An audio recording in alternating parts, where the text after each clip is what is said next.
The world never plays fair. No matter how truthful you are, someone will betray you.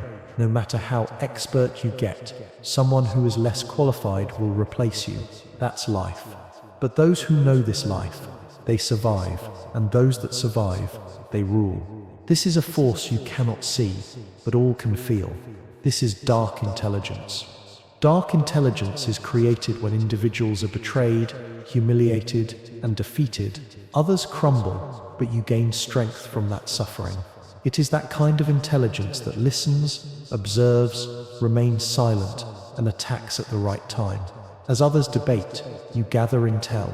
As they rage, you compute. As they sink into emotions, you strategize the future. Everyone plays checkers. You are now going to learn how to play chess. But first, let me make things absolutely clear. This information is for defense, not harm. Use it to protect yourself, not to harm innocent individuals. The intention is to know the game, not to be the bad guy. Today, you'll find out the 8 psychological characteristics that distinguish survivors from victims, leaders from followers, winners from losers. Now I invite you to leave this affirmation in the comments. I prefer to be strategically smart rather than emotionally reactive.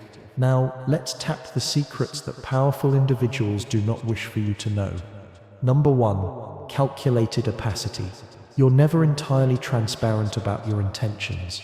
You reveal only what's required. When you know half of what's going on, people fill in the rest with their imagination, and that imagination, it masters them. Machiavelli once said, "Everyone sees what you appear to be. Few experience what you really are." Consider the most interesting individuals you have ever met. They never tell you the whole thing. They leave blanks in their narratives. They respond to questions with questions. They grin when you are anticipating them to explain. This is not about dishonesty. This is about strategic communication. Here's what happens in most conversations. Someone asks you a question, and you feel obligated to give them a complete answer. You explain your motivations, your fears, your plans. You think you're being honest and building trust, but you're actually giving away your power. Intelligent individuals know that mystery generates influence. If you do not reveal everything, people start wondering. Wonder creates interest. Interest creates respect, and respect creates influence. Suppose someone asks you about your weekend. Most people reply, "Oh, I'm just home, watching some films." That's total openness. But it's totally unmemorable. Instead, you might reply, "I have something to attend to," and then deflect the conversation. See the difference? The first response makes you predictable. The second response makes you fascinating. This isn't about being rude and evasive about everything. This is about being strategic about what you say and when you say it. The most successful individuals in any business get this. They share just enough information to keep people interested, but never enough to give away their edge. Your data is your money. Don't spend it all once. As you exercise calculated secrecy, others begin to listen more carefully to what you do say, because they understand you don't say everything. Your words are more valuable because they're scarce. Remember, the point isn't to be mysterious to be mysterious. The point is to have control of your story and your relationships. Number 2, adaptive persona. You're not the same individual with everybody. You're adapting your persona, depending on who you're speaking to. People believe they know you, but they're only familiar with one of you. Machiavelli once said, "A prince should take care never to allow anything to pass from his lips that is not full of those 5 properties listed above, so that he may seem to him who sees and hears him perfectly merciful, faithful, humane, upright, and religious." It's not about being dishonest. It's about being effective. You already do this instinctively. You talk differently to your grandmother than to your friends. You behave differently during a job interview than you would at a party. You show different facets of your personality in different contexts. Adaptive persona simply does the same thing consciously. Each individual you encounter possesses distinct values, distinct communication patterns, and distinct modes of information processing. If you apply the same strategy to everyone, You'll reach some individuals and totally miss others. Smart individuals observe the individual they are communicating with and adapt their communication to them. Are they analytical? Present them with facts and figures. Are they an emotional person? Meet their emotions halfway. Are they practical? Demonstrate how to do something. Are they big picture thinkers? Paint the picture. This is not manipulation. This is communication intelligence. Consider water. Water shapes itself according to the vessel it's placed within. However, it always retains its fundamental nature. It's still water regardless of whether it's placed within a cup, a bottle, or a lake. Your adaptive personality operates similarly. You adapt your presentation to the circumstances, but never let go of your fundamental values and principles. The error that most individuals make is assuming that they must be the same in their authenticity around everybody. Authenticity, however, does not necessarily refer to being the same in all situations. It means being yourself while varying the expression for maximum impact. Once you've achieved master adaptive persona, you're a person who can relate to anybody. People get you when they're around you because you're talking their language. This ability becomes phenomenally powerful in negotiation, leadership scenarios, and relationship building. You're not forcing others to get you. You're making it simple for them to relate to you. But here's the warning. Never become so flexible that you lose yourself. Your values, your integrity, your inner principles must never change. Only your presentation must change. The strongest individuals are like diamonds. They have numerous facets, but they're still one single stone. Number 3, detachment principle. You're not a slave to any relationship, emotion, or opinion. What you're not willing to lose can't control you. What can't bind you can't manipulate you either. Machiavelli once stated, "Since love and fear can hardly exist together, if we must choose between them, it is far safer to be feared than loved." Detachment is most likely the most misinterpreted term in dark intelligence. Individuals believe it means being cold and unfriendly. It isn't. It means being free. The majority of individuals are governed by their attachments. They're scared to lose their employment, so they tolerate poor treatment. They're scared to lose a relationship, so they sell out their values.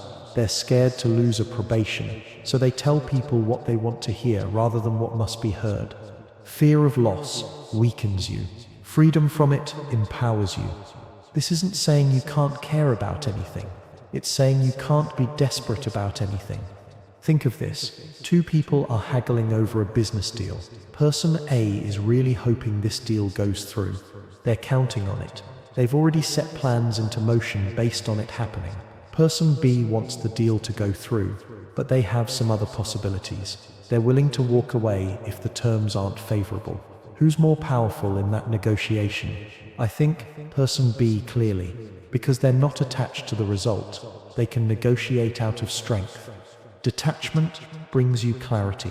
If you're not emotionally attached to being right, you can perceive things more clearly. If you're not desperate for validation, you can make better choices. If you're not terrified of solitude, you can select better relationships. The paradox is this: the less you require something, the more you'll get it. Consider people who are confident. They are not confident because everything always works out in their favor. They're confident because they know they will be fine, even when things don't work out in their favor. That is the strength of detachment. Now, that doesn't imply that you shouldn't be careful or indifferent. You can still struggle for your own ambitions and love the people in your life, but you must never become so invested in any result that you forget how to think calmly and make decisions strategically. Detachment also defends you against manipulation. When a person attempts to intimidate you with loss of something that you are not attached to, his threat is powerless. The most deadly person in any room is the one with nothing to lose, but the most influential person in any room is the one who has everything to gain and nothing to lose. Practice this incrementally. Begin with small things. Don't be so attached to winning every argument. Don't be so attached to being liked by everyone. Don't be so attached to your plans working out just the way you envisioned. As you work on this ability, you'll notice an interesting thing. People begin treating you with respect. They sense that you can't be controlled, and that command respect. Keep in mind, detachment is not a lack of caring. It's caring without being controlled by it. Number 4, silent leverage. You don't put pressure directly on people. You wait. When people screw up and get exposed, your quiet demeanor is the biggest influence in the room. Machiavelli said once, "Never was anything great achieved without danger." Most believe power is loud. They believe it's raising your voice, demanding and imposing your will. Amateur hour, power whispers. Silent leverage is the practice of generating influence without ever opening your mouth. It's about putting yourself in a position where your presence shifts the energy in any environment. Here's how it works. You don't tell others what to do. You set up situations in which they'll want to do what's best for you. You don't demand respect. You become invaluable. You don't battle for power. You have others give it to you. Let's illustrate this with real-life examples. In a conversation, silent leverage is recognizing where to hold back. People do not like silence, so they talk even when they don't have to. These words usually say more than they want to.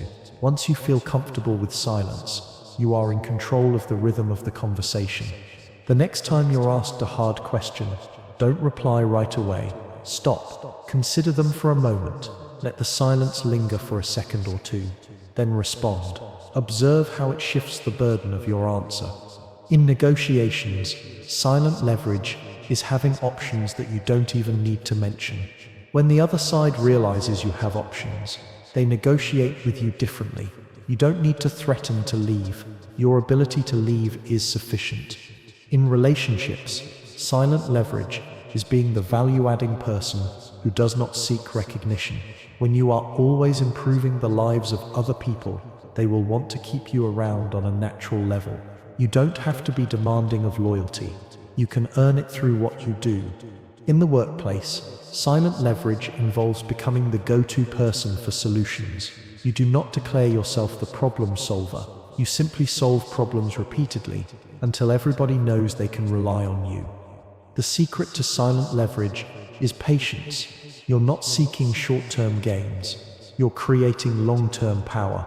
The majority of individuals desire instant gratification. They desire to experience immediate results on their efforts. But silent leverage is not like that. You sow seeds and wait for them to mature. You invest and wait for them to return dividends. This calls for a different mindset. You must be able to live with delayed gratification. You must believe your consistent efforts will ultimately yield the influence you desire. What do you do when you become a silent leverage master? Individuals begin approaching you for guidance without your proffering it. They begin looking for your approval without your commanding it. They begin following your lead without your asking them to. You become the quiet mover that controls results without anyone even aware that it's occurring. But there is a key ethical point to be made here. Silent leverage must never be employed to control people into doing things that are bad for them. It's all about making win-win situations in which everybody wins. The best ethical application of silent leverage is to get people to make better choices for themselves and for others. You're not sneaking up behind them. You're steering them into results that are in everyone's best interest. Don't forget, silent leverage isn't passive. You're still making moves. You're still taking action. You're just doing it quietly and methodically, rather than loudly and overtly. Number 5, psychological echo. You bounce people's deepest desires and biggest fears back to them. They believe you're talking their language, but in reality you're getting insight and you're gaining influence. Machiavelli used to say, "Men judge generally more by the eye than by the hand. For everyone can see and few can feel. Everyone sees what you appear to be. Few really know what you are." Psychological echo is all about being a mirror that reflects back what others need to see and hear. This is not about duplicity. It's about profound understanding and savvy communication. Human beings do not purchase products, services, or ideas. They purchase solutions to their issues and realization of their desires. When you are able to define and reflect back their actual needs, you become extremely valuable to them. Most individuals are awful at this because they're too concerned with what they want to say rather than what the other person must hear. Let me illustrate how psychological echo operates in practice. You must first become a student of human nature. You need to recognize that all the people you encounter are carrying unseen burdens, hidden desires, and unspoken fears. Your task is to listen for hints about what they might be. When someone talks about their work, they're not just sharing information, they're revealing how they see themselves, what they value, and what they're worried about. When someone talks about their relationships, they're showing you their emotional patterns and their deepest needs. Most people listen to respond. You need to listen to understand. Here's a practical framework. Every person you meet is asking 3 silent questions. Do you see me? Do you understand me? Do you value me? When you can answer yes to all 3 of those questions through your words and actions, you create a powerful connection. The psychological echo method is simply echoing back not only what individuals say, but what they intend to say. You hear for the feeling beneath the words, the need beneath the complaint, the fear beneath the anger.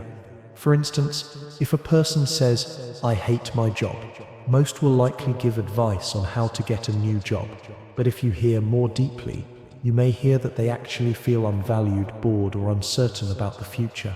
A psychological echo response would be, "It sounds like you're not feeling valued for what you bring to the table," or "It seems like you're ready for something that challenges you more." See the difference? Rather than leaping into solutions, you're reflecting back their felt experience.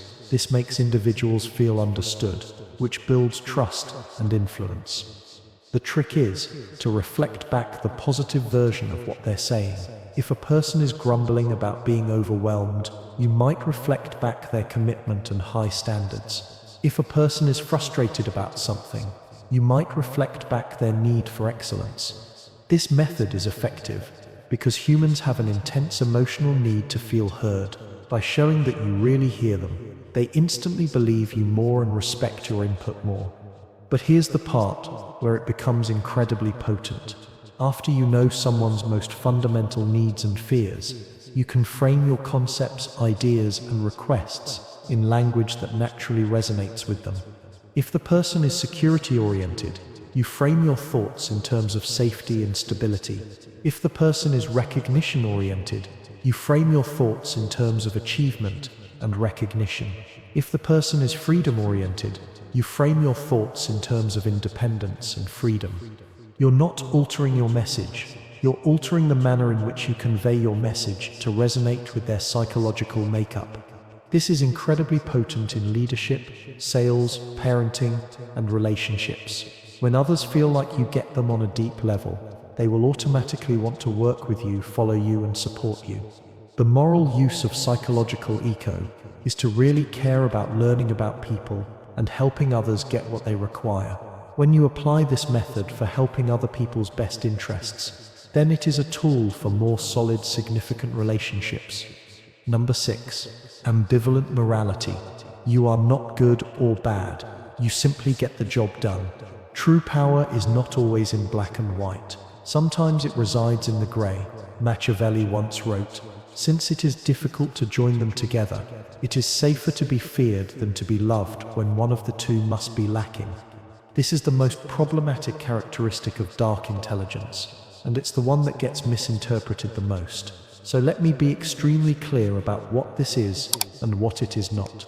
Ambiguous morality does not equal no morals. It does not equal doing whatever you please, no matter what happens. It does not equal harming people to succeed. What it is knowing that the real world is messy. Occasionally righting a wrong in the short term results in poorer consequences in the long run. Occasionally kindness enables bad habits. Occasionally saving people involves making choices that are not pretty. Here's the truth. Clean moral lines are a luxury most people can't afford when they're working with messy situations involving real-world consequences. Let me show you some examples of this idea. Let's say you are a manager. and you find out that one of your team members has been dishonestly representing the company to clients and ruining relations. The kind thing to do may be to give them another chance, train them some more, and trust that they will do better next time. What about the other team members who are representing the company? Honestly though, what about the customers who are being cheated? What about the organization's long-term health? A person with fuzzy morality might conclude that it is more important to safeguard the many rather than be friendly to the one.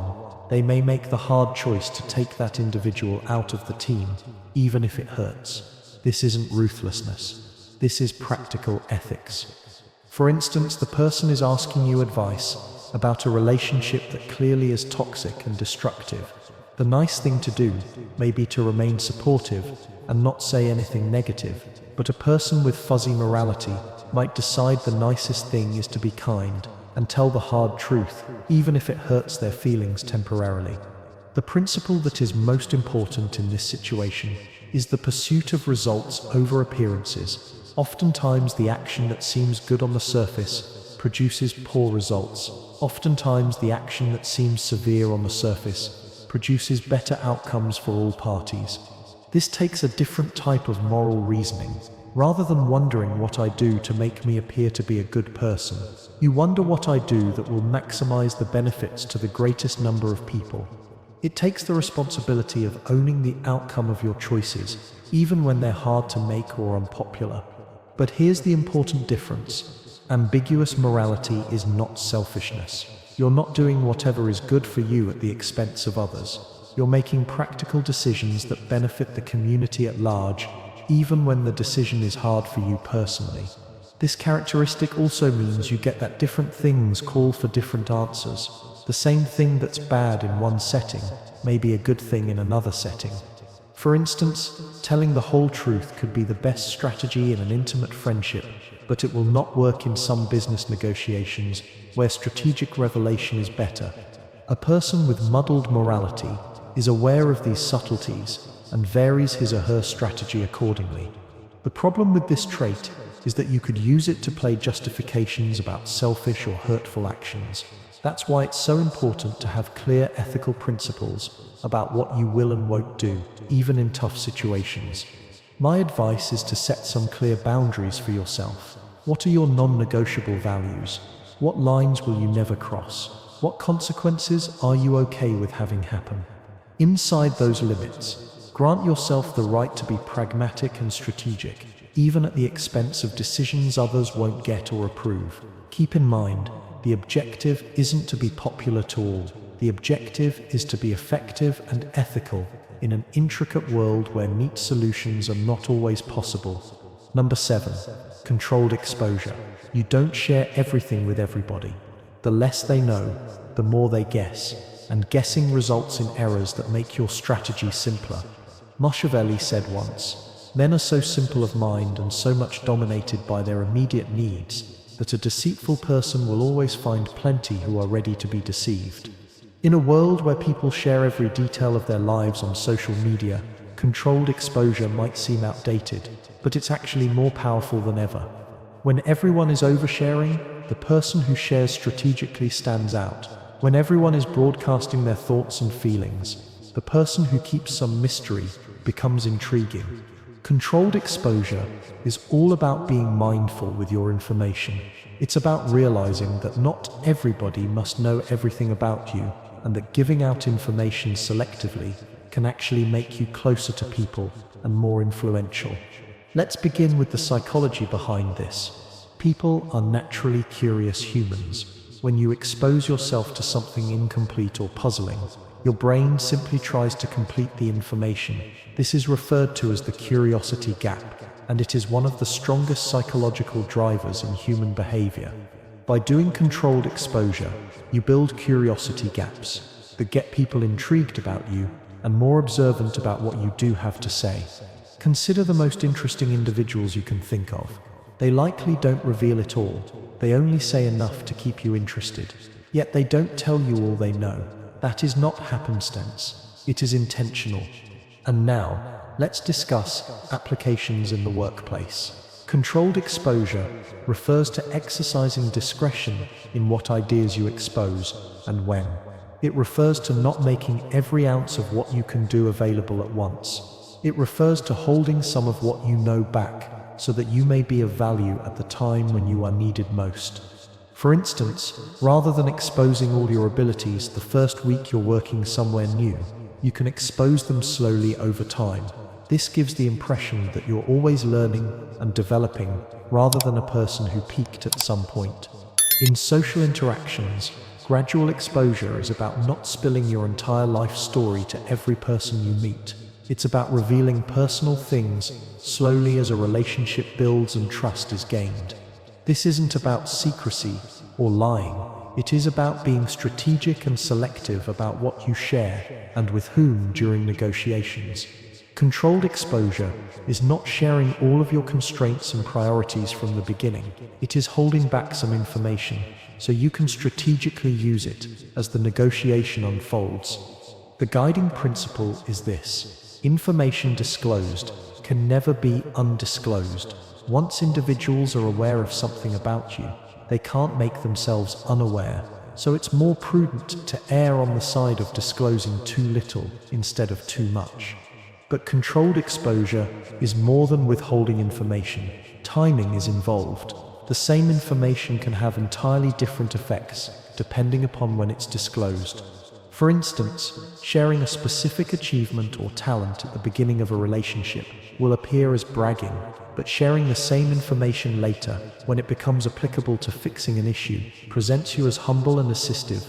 Controlled exposure also entails knowing your audience. Various individuals have to be told various things about yourself. Your disclosure level has to be in line with the relationship and situation. Your family members and closest friends should know you more than your acquaintances. Your business partners should know something else about you than your competitors. Your peers should know something else about you than your employees. This has nothing to do with being manipulative or fake. It's being strategic and appropriate with your own information. Here's another key point. Controlled exposure involves controlling your digital footprint. What you put up on the web, what you write, what pictures you post, all become part of your permanent record.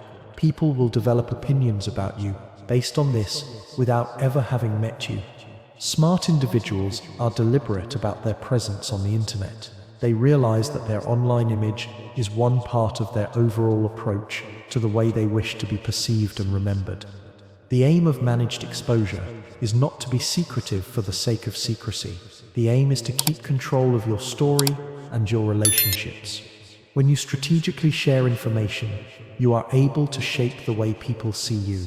You are able to highlight the parts of your personality and background that best fit what you're working on right now.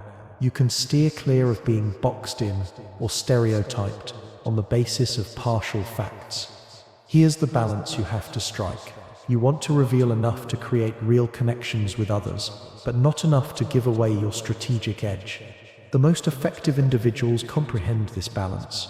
They're honest and candid in the relationships, but they also are tactical regarding how much they share and when they share it. Number 8. Obsession with outcome. You're not here to win arguments or establish points. You're here to achieve outcomes. Individuals who only care about outcomes never squander time on pointless games. Machiavelli used to say, "The promise given was a necessity of the past. Broken is a necessity of the present." This is the quality that distinguishes amateurs from professionals, dreamers from achievers, and talkers from doers. Most individuals are distracted by unimportant things.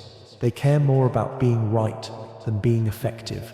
They care more about appearing good than obtaining results.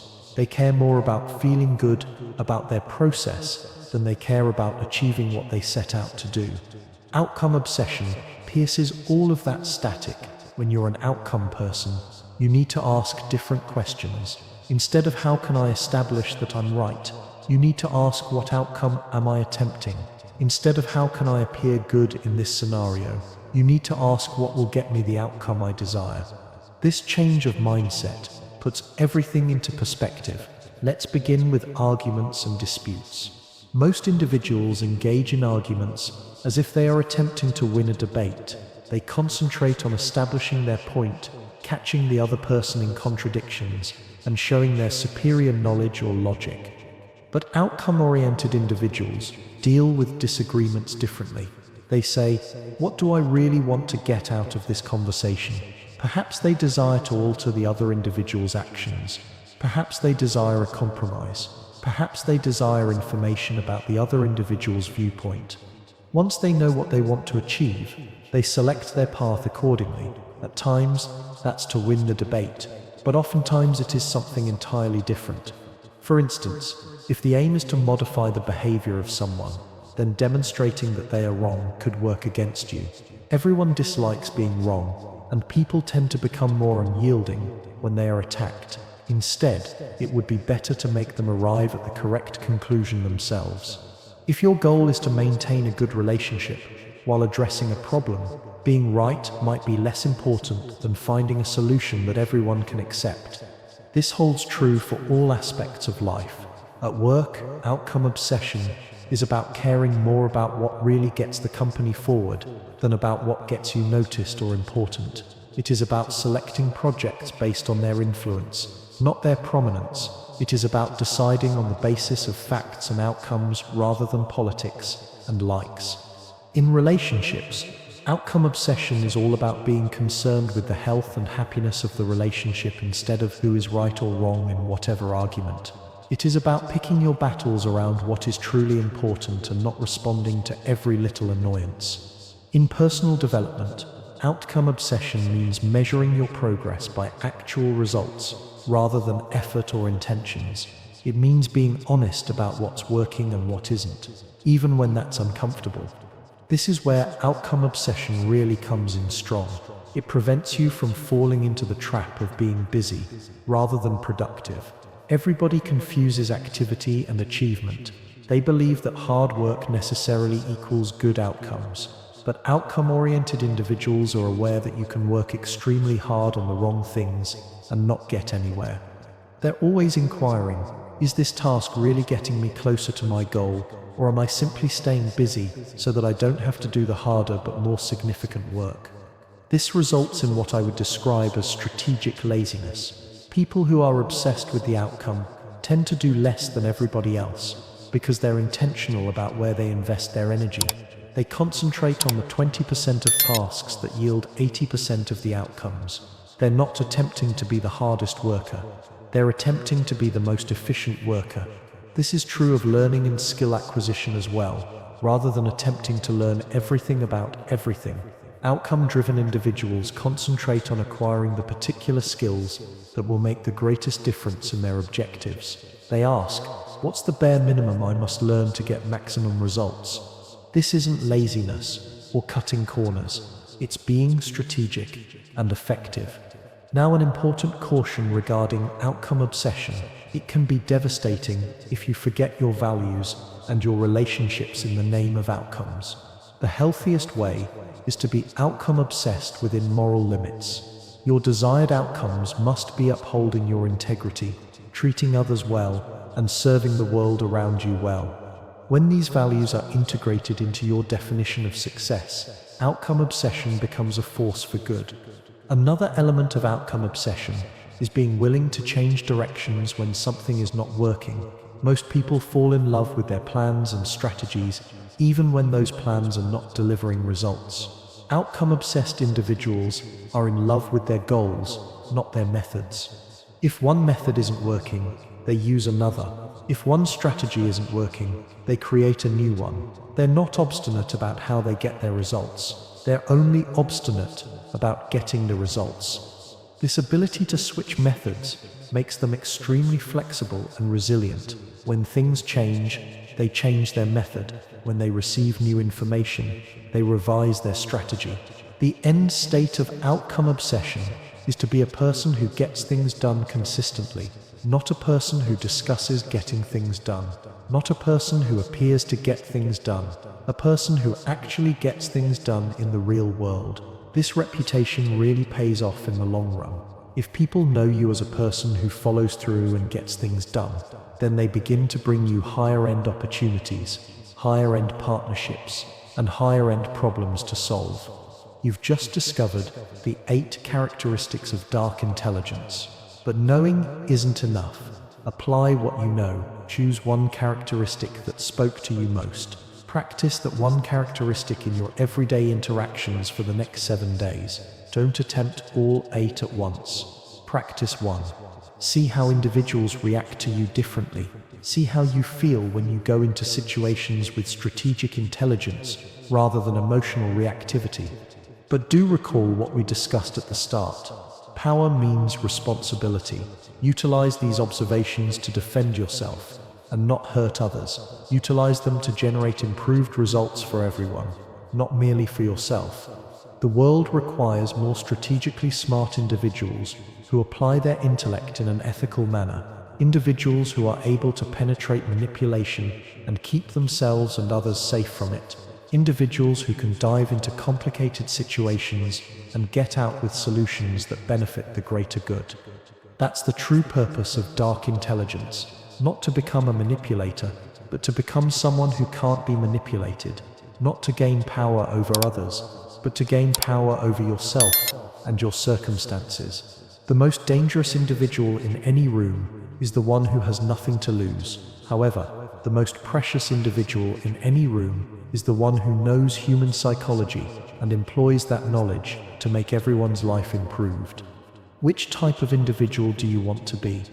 If this video shifted your perspective regarding intelligence and power, hit that like button. If you're interested in more videos regarding psychology, strategy, and human behavior, subscribe and tap the notification bell. Leave a comment and tell me which one of these 8 traits do you notice most in the most successful individuals around you, and which one are you going to start practicing first? Until next time, remember, true intelligence isn't just about being smart.